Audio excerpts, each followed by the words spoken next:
It is that time of the week where I give you guys guides on the decks I've been playing, and this time around it is Odd Quest Warrior. You guys already know how these deck guides work, but for those of you who don't, it's broken into 3 parts: an overview of the deck, changes you can make to the deck, and basically just tips on the deck and mulligans and generally how to play the deck overall.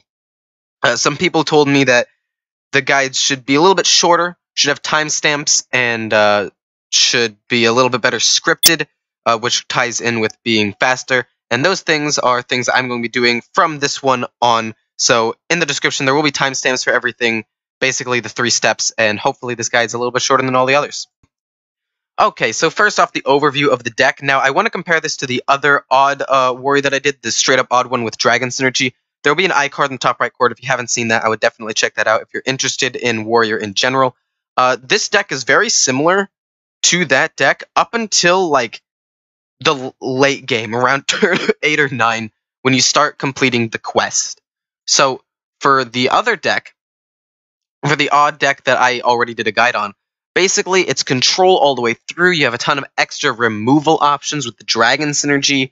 You have extra ways of gaining armor, and just stalling out the game. And Dr. Boom allows you to give your mechs rush. Omega Assembly gives you more mechs, and basically just play the slow game until the enemy runs out of resources, or you fatigue them out because you can put more cards in your deck with the Direhorn Hatchling, and you have so much armor you can't die to fatigue.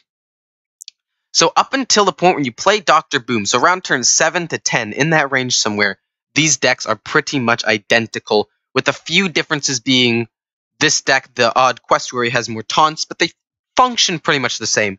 But after that, once you get to the point where they start to deviate, that's when they differ, which makes sense because that's when they start to deviate. Basically, the other odd deck, just standard odd warrior with dragons and mechs, full removal. But this one, once you hit that turn where you complete your quest and then play Sulphurous, you immediately entirely change your playstyle from full-on defensive to actually fairly aggressive. And that's probably why this deck does better into OTK decks, but worse into like mid-range and some aggro decks, simply because of the fact that the other deck can continually defend, whereas this one starts going aggressive. So when you actually play the weapon and change your hero power, what you want is you want to have at least like a taunt in front of you and some armor stacked up. If you can, armor first, so hero power, then play Sulphurous, then hero power again, to get a little bit of extra armor out of that turn. Don't forget to do that. I've seen people forget to do that just by playing against them around rank 10 to rank 5. So people even at the high-ish ranks still make that mistake. The hero power gets reset when you play Sulphurous, so just hero power first, then play the weapon, then hero power again. It's extremely helpful. Gives you 4 extra health. You don't want to miss out on it. So yeah, once you get to that point, the entire differentiation of playstyle comes into effect. You no longer have the defensive option that a warrior normally does. And then, actually, you start playing more aggressively just in general. You don't necessarily always trade. You start going face a little bit more, unless it's to kill a small minion, so your 8 damage doesn't necessarily hit something super duper small. And if you do trade ever, that's really the only reason why you trade. So you thin out the board, so your 8 damage will more likely hit the person. Unless it's like a Lich King or something, in which case you try to let the 8 damage thing deal with that. And there's some specifics which I'll get into with the tips. But overview, at some point, at around turn 7 to 10, total divergence, where if you want to play the other deck, it's defensive. But if you want to play this one, you start going more aggressive, and you no longer have those defensive options. So you have to be sure you have set up something defensive to make sure you don't die. Okay, so basically, the changes I would make to the deck is basically just deciding which odd warrior you want to play as. One of them is a very defensive deck. This is Odd Dragon Mech Warrior with Dr. Boom. I'm just going to call it Dr. Boom Warrior. Dr. Boom Warrior, where you have a ton of defense, and you basically have the enemy run out of resources and potentially even drag them into fatigue, where you gain so much armor they can't really compete with you. And then you have the Odd Quest Warrior, which is the one I'm doing the guide on, which is pretty defensive up until you play the weapon. Then it becomes a fairly aggressive deck that either uses the hero power to remove an amazingly huge minion like a giant or the Lich King, or if you wanted to go face and actually play super duper aggressively. So they do diverge, and it basically depends on what playstyle you want. The Odd Quest Warrior does pretty well into mid-range and aggro, but because of the fact that it has the active win condition, makes it at least okay into OTK decks, whereas the other deck, the Dr. Boom Warrior, is good into, even better into mid-range and aggro decks, but not as good into those late-game decks. I've won a couple, but that's been mostly luck-based, or like just because I had a really, really good starting hand or something.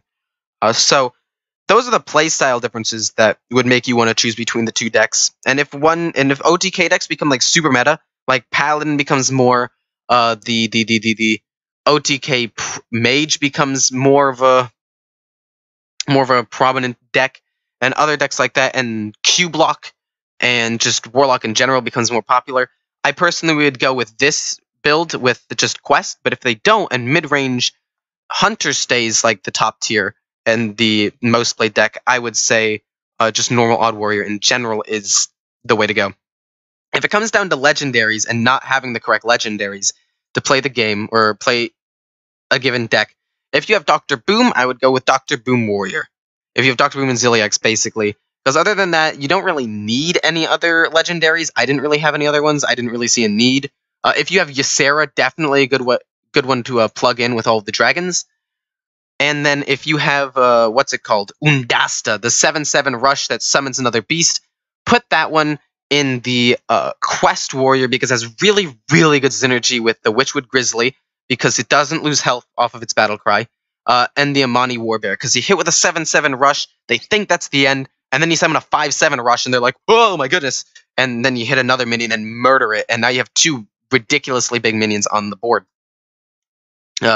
Other than that, if you don't have Undasta, I personally run Darius because I don't have Undasta, and the fact that he is a pretty decent minion on his own, he's a form of removal, he can snowball himself and continually remove minions while buffing himself, makes him a pretty good, replacement. And with the Town Crier, I would recommend having some extra rushes. So you have Zilliax, that's 1, 2 Amani Warbears, and then 1 more being Undasta or Darius. Means it's a pretty consistent draw engine. So depending on what legendaries you have, I would recommend going for one deck or the other. Okay, so going into the general matchups of this deck actually does pretty well into the prominent decks that are Hunter. However, Paladin is rising in popularity from what I've seen, especially OTK and Even, and this deck does pretty poorly into both of them, but so do both Odd Warriors, and both Odd Warriors do pretty bad into all of the matchups I'm about to list. Quest Mage, terrible matchup. Basically, all the OTK matchups are still really bad for you. The only difference is you do have a fighting chance in them, so it's not like a guaranteed loss, so it's not as bad as Dr. Boom Warrior, but it's still really, really, really, really bad. Into the Hunter matchups, most of them are pretty good, but the Death Rattle Hunter is a little bit rough for you, I will admit. The fact that they're able to get out several minions pretty quickly that all have 5 health, so it's just out of your Hero Power Reckless Fury range, and the fact that if you do wipe their board, they have Death Rattles that just resummon minions, makes that matchup pretty hard for you. And there's nothing you can really do into that other than hope that you have your silence and you can silence a cube or silence a 0/3 egg early. Into Spell Hunter and Secret Hunter and all that, you don't really need to worry that much because odds are they play Rexar and then it gets dragged out into the late game. And I mean, obviously it could go poorly for you if they get a ton of lifesteal minions and rushes that can control the board and regain them control, but a lot of the time that doesn't actually happen. So you're probably going to win most of those matchups, and most of the time you lose is either because you have no response to their Spellstone and or to my side, or they get really, really good beasts one after another with Rexar. But the ability for them to consistently get like good beast after good beast is a little bit tricky. Into Mage. Mage is a rough one overall. Odd Mage and Big Spell Mage are kind of in your favor, but both of you rely on pretty late game and controlling the board, so really it just depends on who's able to get the cards that they need first. Into this matchup, I would say save a lot of removal for when they start playing the 3/6 lifesteal like water elementals, or just elementals in general. They'll use their removal on a few of your big things. You'll use your removal on their big things, but later in the game, and you will have the Ragnaros hero power to consistently do damage that will hopefully kill them before their lifesteal can start building them back up, and you run out of removal. Into Priest, a lot of Priest is a combo Priest, whether it be Topsy-Turvy or Mechathune or just, the, not Miracle Priest, but just combo Priest in general. And all those matchups are somewhat rough for you. However, because you have the potential to gain a ton of armor, the combo Priest that relies on Mind Blast isn't as bad for you. And the one that relies on Inner Fire isn't as bad for you. But it's still a little bit rough because they can get some really, really ridiculously big minions. Warlock, all of the popular Warlocks murder you right now. Zoolock isn't super popular from what I've seen, and that's really the Warlock you dominate. You lose to Cube Warlock. You don't do super well into Control Warlock in my experience, although I could see it being okay, depending on how you play the matchup. Ideally, they play their weapon, and they're able to summon their 10/10 demon using the weapon rather than actually being able to use it to destroy your deck. Because if they're not actually able to do that, you'll end up just winning in the fatigue war as long as you have a way of dealing with those big minions, like you saved a brawl for the very end or something. So Warlock, most of the time you'll lose into like Cube-Lock and Mechathune Warlock and, Control Warlock, but Zoolock you'll beat and Control Warlock will be fairly decent. Shaman, you can entirely ignore Shaman. It's just not played at all. Nor is Druid, which is why I skipped over both of those. But actually, Druid and Shaman are pretty not great matchups for you in general. So it's actually a good thing that they're out of the meta right now. But if you play against one and it's like even Shaman, it's not going to be super great for you. Shutterwalk Shaman, it's better for you since the nerf, but it's still a little bit rough considering they can just build up a Shutterwalk. Although since they can't get a ton of duplicates, it is so much better for you. Holy moly, like the fact that they can't go infinite off it, but it's still a little bit rough. And that's about it for Shamans. There's some Overload and Evolve Shamans, but I don't actually think that those are really played enough to really worry about. And then Warrior. All of these Warriors are just going to be stalling out mirror matches.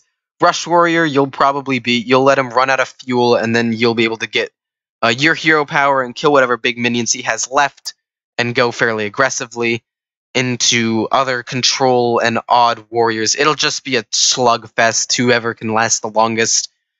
There's no real advice I can give you on the mirror matches. Basically, it's just try to be as conservative as possible. Remember that they're actually not trying to kill you because they don't have enough aggressive ways to do that. So you don't have to worry about minions that much.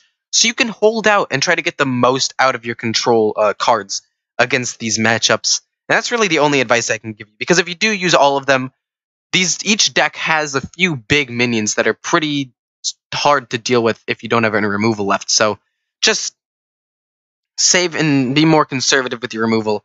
And these matchups should go at least a little bit more in your favor.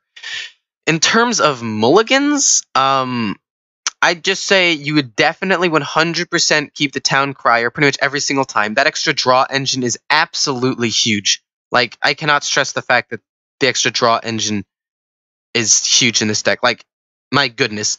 Keep the quest, because that's just something you have to keep all the time.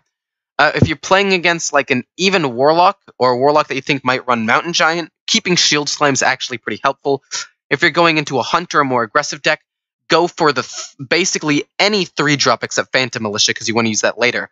Reckless Fury to deal with a Spellstone play, Shield Block to help cycle and give you armor, and Stonehill Defender and Tar Creeper are just 2 ridiculously good taunts into pretty much anything. And if you're playing into more aggressive matchups, it's definitely not a bad idea to keep pretty much any 5-drop either. Literally, like, any 3-drop minus Phantom Militia and any 5-drop minus, like, Witchwood Grizzly in some matchups, if you think they're going to have a ton of cards, are all solid keeps. You can keep pretty much anything in this deck and be good into an aggro or a mid-range deck. Into control decks, like I said, Shield Slam to deal with early cheesed out huge minions into some Warlocks. Stonehill Defender is an absolute keep into everything because you can go... The Discover gives you some flexibility whether you can go more aggressive or defensive. And Phantom Militia never keep. You want to use that later on as 3 taunts to finish your quest at the end. So yeah, that's basically it. That's basically all of the tips I can give you on this deck. I hope you guys enjoyed. I enjoyed this deck actually a decent amount. I enjoyed both Odd Warriors a decent amount, and if you have any questions on either of them, feel free to tell me in the comments, and I will try to answer the questions to the best of my ability. So yeah, hope you guys have a wonderful day. Happy New Year if this is the first video you're watching of then, and there are like 52 more decks for you guys to see this year.